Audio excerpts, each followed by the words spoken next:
We would la highlight labor de here las agencias the humanitarias efforts de of Naciones humanitarian Unidas agencies of the que les United han brindado Nations and apoyo who a have millones de provided support personas, to millions of tanto en people, Ucrania both in como en los Ukraine países and in vecinos neighboring que les countries han dado who refugio, have cuya provided refuge generosidad to the encomiamos. Ukrainians, and we would like to commend their Señora generosity. Presidenta, Madam President, la resolución Resolution ES-11-2 de la Asamblea ES-2 of General the General Assembly pretende también is also aimed at asegurar this, que existan las ensuring condiciones en el that the terreno para que el conditions personal exist on the humanitario ground cuente con for acceso humanitarian seguro e personnel to have irrestricto safe and y pueda unrestricted realizar sus access funciones. and are able to do Por their otro lado, jobs.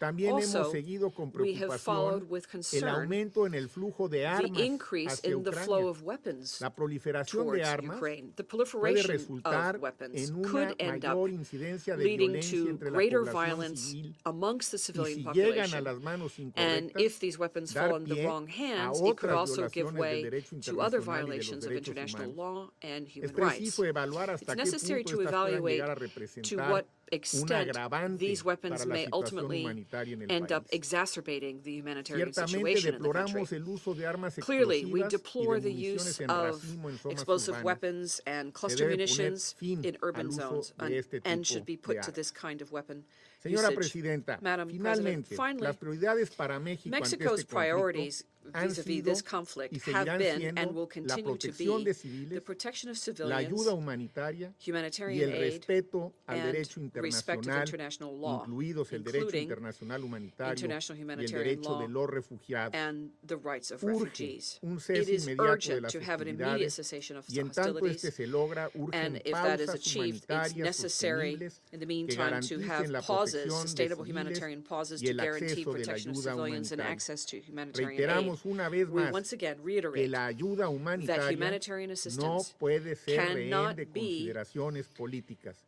Hacemos, por tanto, un subject llamado to a political la plena considerations. implementación de la We would resolución therefore call referida for the full adoptado hace implementation of unos the días aforementioned por la resolution Asamblea that was General. adopted a few days ago by Gracias, the General Presidente. Assembly. Thank you very much, Madam President.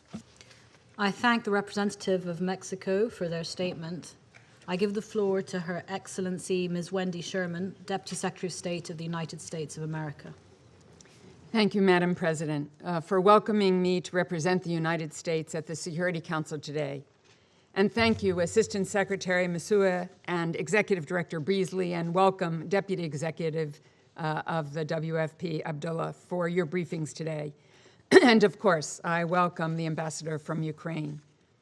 It has been 5 weeks, though it feels like a lifetime, since Russian President Vladimir Putin launched his premeditated, unprovoked, unjustified, and brutal invasion of Ukraine. In just 5 weeks, nearly a quarter of Ukraine's population has been displaced, including more than half of the nation's children. In just 5 weeks, nearly 4 million Ukrainians have fled their country as refugees. Now the World Food Program warns that 45% of the people in Ukraine, nearly half of the people of Ukraine living in one of the world's greatest breadbaskets, are concerned about having enough to eat. Russia's ceaseless bombardment of Ukraine's cities and critical infrastructure has created one of the fastest growing humanitarian crises in recent decades. Russian forces have laid siege to cities like Mariupol, where citizens have been left without food, water, heat, or electricity in the depths of winter. People have resorted to melting snow for drinking water. One mother told reporters she could feed her 3 daughters only a spoonful of honey a day as they hid from Russian bombs. Now city officials say people are beginning to die of starvation. Think about that. 5 weeks ago, Mariupol was at peace.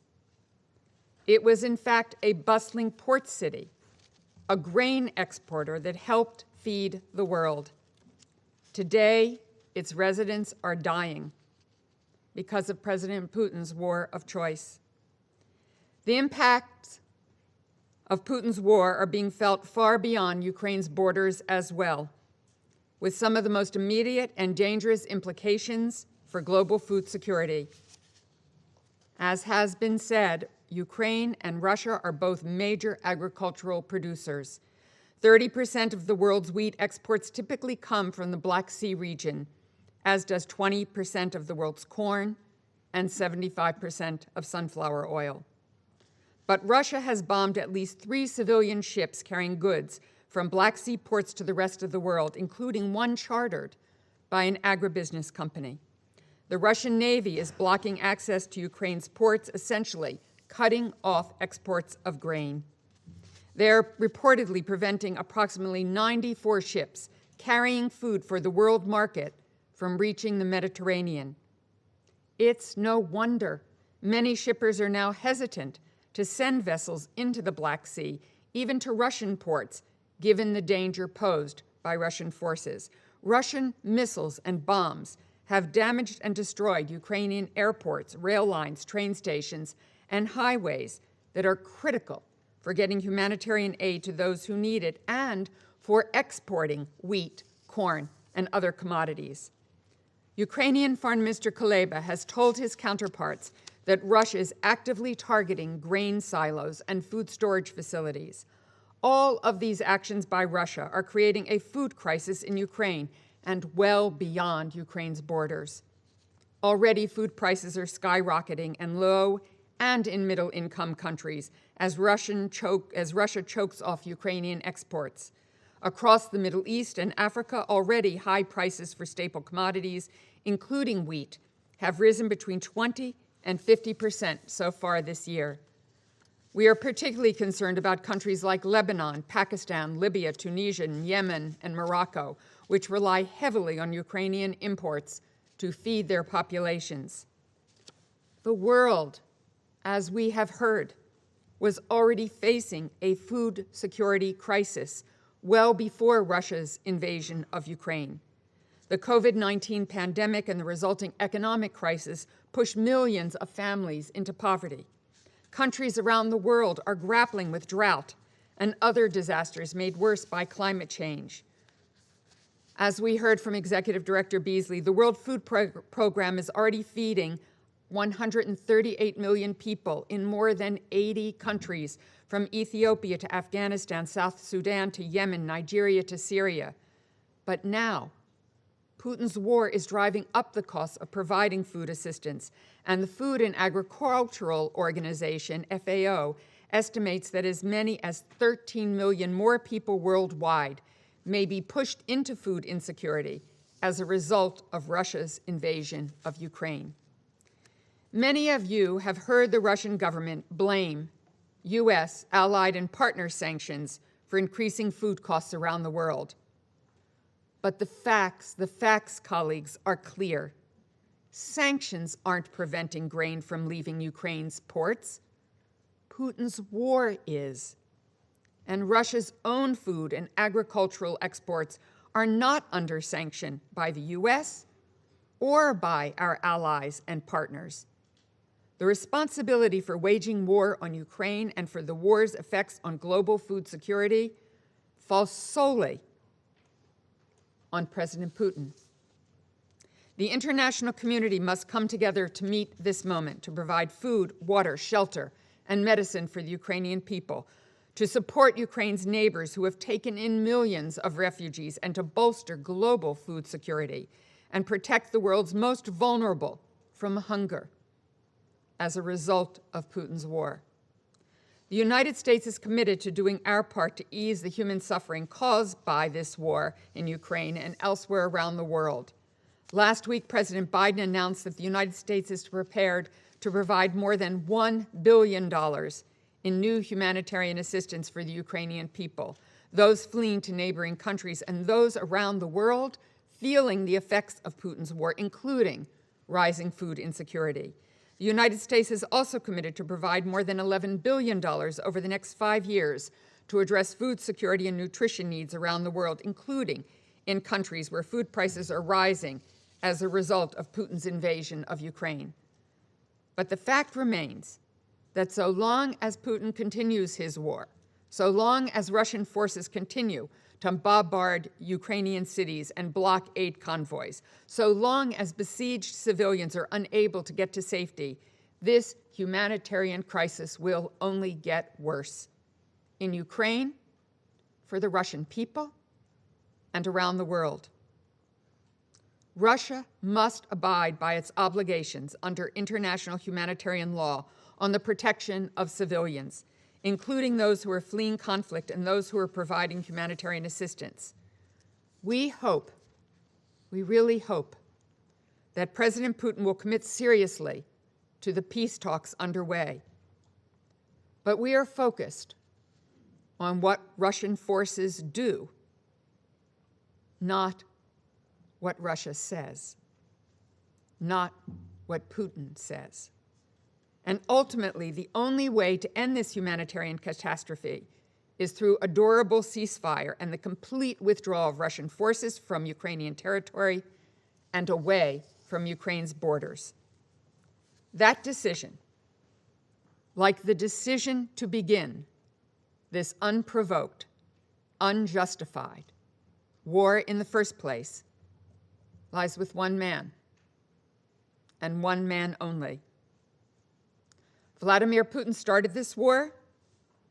He created this global food crisis, and he is the one who can stop it. Thank you, Madam President. I thank Her Excellency Ms. Sherman for her statement. I now give the floor to the Permanent Representative of Kenya. Thank you, Madam President. I thank ASG Joyce Msuya and WFP Director David Beasley for their briefings. I also welcome the participation of the distinguished representative of Ukraine. Madam President, the war in Ukraine is a humanitarian catastrophe. More than 10 million people have fled their homes. 3 million have left the country as refugees. The speed with which the situation has deteriorated, the immense damage to civilian infrastructure, the shockingly high number of civilian and military fatalities on both sides. We are reminded of the carnage that we have only read in the history books, and therefore we fear that it could get far worse. We offer our heartfelt condolences to the families who are grieving for their relatives killed in the violence. We offer our condolences as well to the government of Ukraine that must now try and provide aid to the people even as it resists a breaching of its territorial integrity by the Russian Federation. We commend Ukraine's neighbors for opening their borders to receive refugees of multiple nationalities. We urge them to ensure that the protections sought are offered with no discrimination on any basis, particularly regarding race or religion. Madam President, it is not only Ukrainians who have fled from the bombings. Thousands of Africans who travel long distances to seek their education in Ukraine have also had to flee for their lives. These African students in Ukraine and other parts of the world travel to study as representatives of their families' hopes for betterment. Thousands made this hopeful journey to Ukraine. Now they're fleeing before the tanks and bomber planes sent into Ukraine. They have turned from hopeful students into fearful refugees. Statistics are impersonal.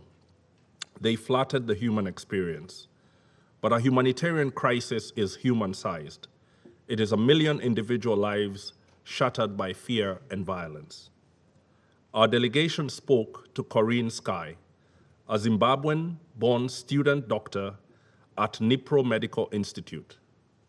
She had to flee for her safety, joined by her close friends, to make a dangerous 26-hour road trip to Lviv in western Ukraine. It took almost 4 days to make the journey and cross the border to safety. At the border, she suffered the indignity and danger of racism. She encountered that racism as she fled the impersonal brutality of bombs. She then co-founded the Black Women for Black Lives to support thousands of African students fleeing Ukraine.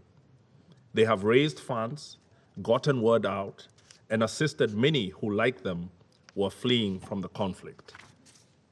I urge everyone listening to this briefing to visit their website as blackwomenforblacklives.org for further information about this heroic effort. Today, Corinne is calling for the safety of civilians, particularly for the African students trapped in Kherson. Civilians, including foreign nationals in Ukraine, are not party to the conflict and must not be made a target. In this regard, all actors must prioritize the protection of civilians and objects indispensable to their survival in accordance with international law and international humanitarian law. Special and urgent attention should be paid to those trapped in besieged cities and villages, such as Mariupol and Kherson. We call for the urgent activation of safe passages with no restrictions. The response to Ukraine's humanitarian crisis has shown how boldly and generously the world can react in solidarity. We commend OCHA, the World Food Programme, and the many other organizations and individuals who have come to the aid of the deserving people of Ukraine. We urge the European Union and its members to offer their every support to the African students who have fled Ukraine.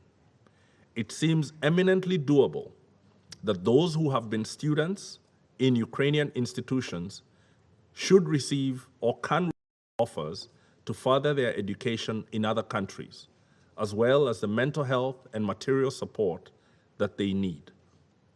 We must also not forget our responsibilities in other humanitarian crises. Very frequently, the Security Council is briefed on the shortfalls in financing of humanitarian aid in Africa and the Middle East. The situation now is even worse, given the surge in food and energy prices due to the war in Ukraine and its resulting sanctions. Madam President, development is being reversed worldwide as a result of the war. Livelihoods are being destroyed. Farmers needing affordable fertilizer are struggling to cope. Inflation is surging upward. The result of these domino-like effects will be stunted health for millions and an earlier than normal death for many others. A few weeks ago, we were urging building back better after COVID-19. Now we will need to add the war in Ukraine to that. We urge the Secretary General to rally the United Nations, the major economies, and international financial institutions to design instruments that can cushion the most vulnerable from the effects of the conflict in Ukraine.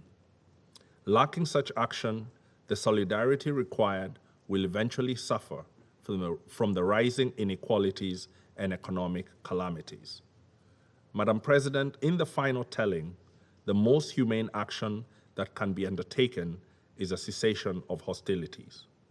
We call for that a cessation that has clearly defined contact lines and humanitarian corridors.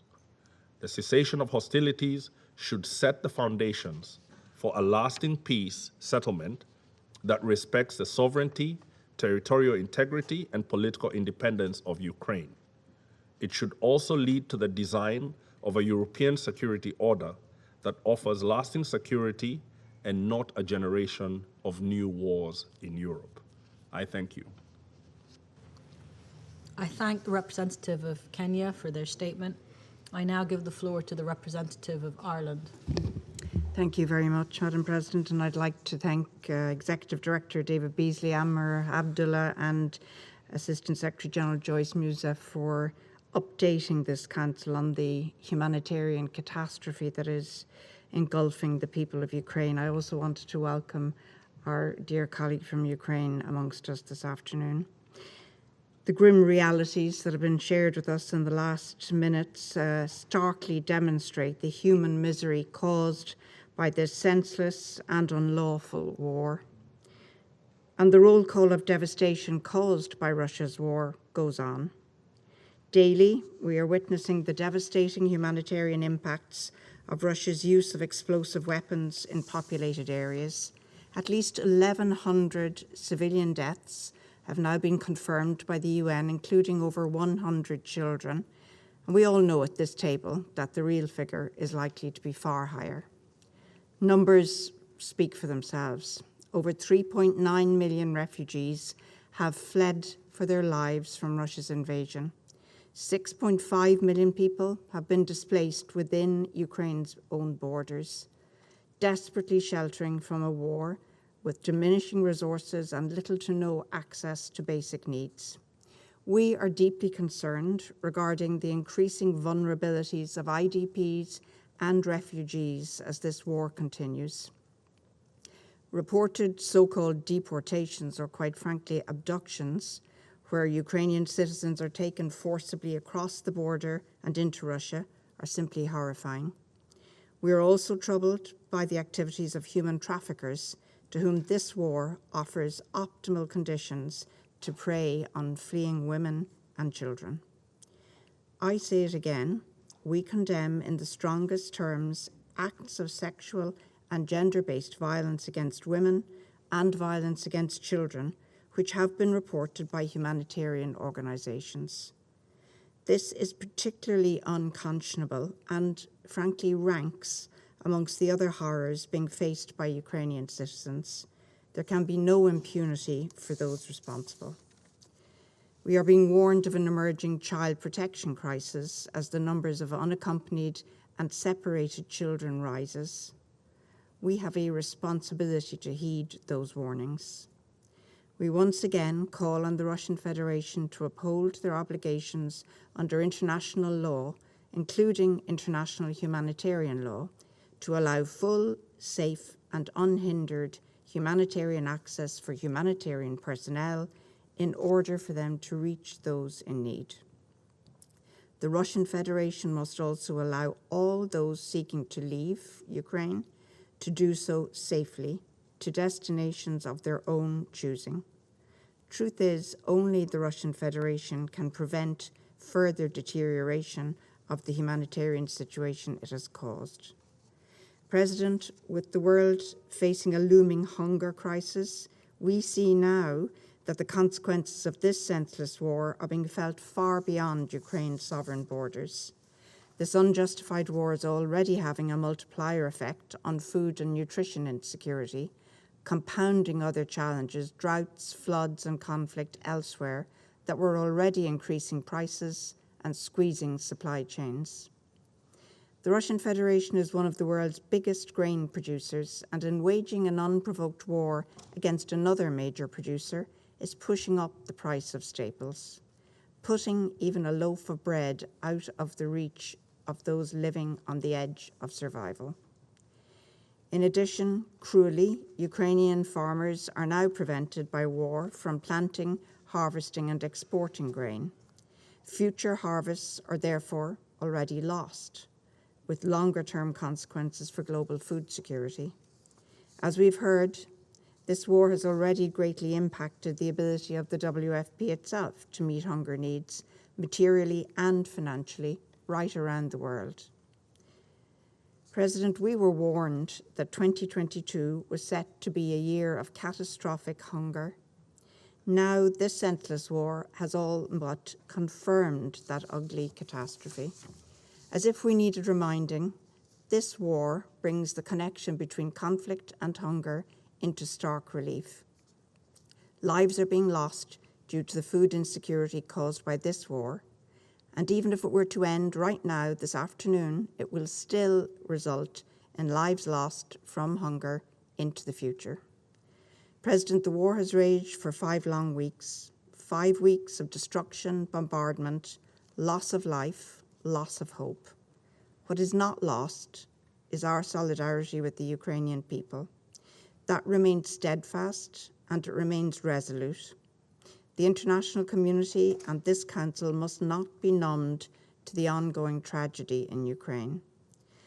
The truth remains, as it has for the past 5 weeks, that this war can end if the Russian Federation has the will to end it.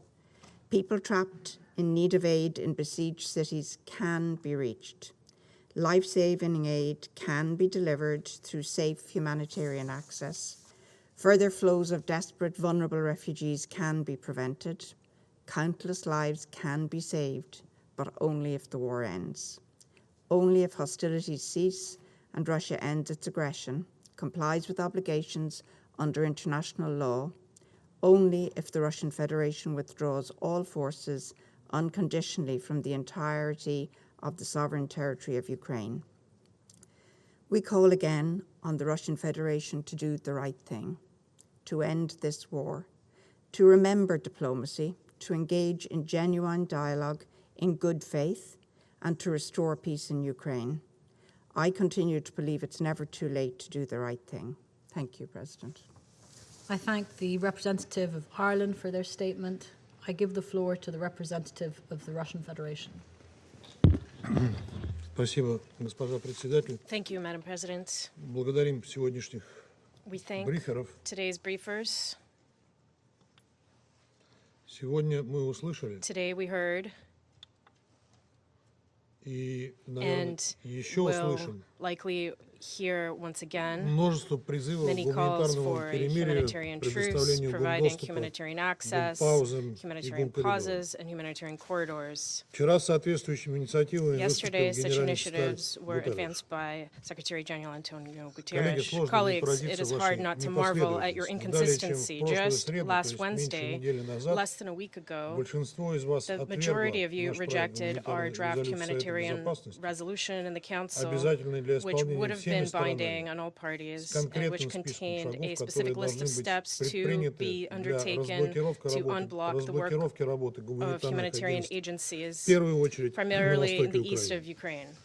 В этой связи In connection with сегодняшние this, заявления, в today's особенности западных statements, делегаций, particularly those звучат from Western весьма delegations, лицемерно. come across as quite А hypocritical. ведь наши предложения, And yet our содержащиеся в проекте, proposals, шли which were гораздо contained дальше in that draft, озвученного went much нашими западными further коллегами than the списка. list presented by our Western Там были colleagues. еще и It also требования не contained размещать demands в жилых not to кварталах place тяжелое heavy вооружение, weapons in residential не areas, прикрываться not to мирным use населением. civilians Их as a утверждение Советом shield, могло бы спасти and their множество adoption жизней. by the Council could have Ведь saved основная угроза innumerable для мирного lives, as населения the main украинских threat городов и to поселков civilians in исходит Ukrainian towns от and украинских cities нацистов и comes from радикалов, Ukrainian прикрывающихся Nazis мирными and жителями radicals как that are живых using щитов. civilians as living shields. В сети полно The internet видеосвидетельств на is этот full счет of из video evidence of освобожденных this from городов liberated или от cities сумевших or выйти по from гумкоридорам those who were жителей, able to leave through которых при humanitarian этом corridors, ВСУ и националисты even еще as и they were обстреливают. being shelled by Ukrainian Вы armed forces видели and кадры? nationalists. I hope you've seen these images. Зато нам рассказывают сегодня, что мы, оказывается, Yet еще и today бомбим суда we're с being зерном, told that we're сельхозтехнику allegedly и bombing зернохранилищ. vessels with grain as well as grain storage warehouses. Было в тексте резолюции требование The уважительного text of и the гуманного resolution обращения с also contained a военнопленными, demand с for учетом humane размещаемых and respectful украинскими treatment of нацистами в prisoners интернете in the роликов context of с Ukrainian крайне Nazis putting жестоким videos обращением с online which пленными show them российскими severely солдатами. mistreating Russian soldiers being А held эти prisoner. кадры вы видели? And have you seen these images? И это при том, что российская And this сторона четко It's соблюдает happening свои while международные Russia обязательства, is strictly и complying with its сложившим оружие international украинцам ничего obligations, не and угрожает. there is no threat to В этом Ukrainians вы who также put down можете their убедиться arms. по You кадрам can в also соцсетях. find evidence of this in videos on Не social гнушаются media. укронацисты и самыми Ukrainian Nazis do изощренными not shy пытками и away from the расправами. most sophisticated forms Достаточно of torture and упомянуть reprisals. It шокирующие is enough to находки до mention смерти the замученных shocking пыточных discovery of тюрьмах civilians tortured to нацбатальонов, death in мирных Nazi жителей, на battalion изуродованных torture телах prisons которых выжжены with нацистские свастики. swastikas branded on their mutilated А эти bodies. кадры вы видели? And have you seen those images?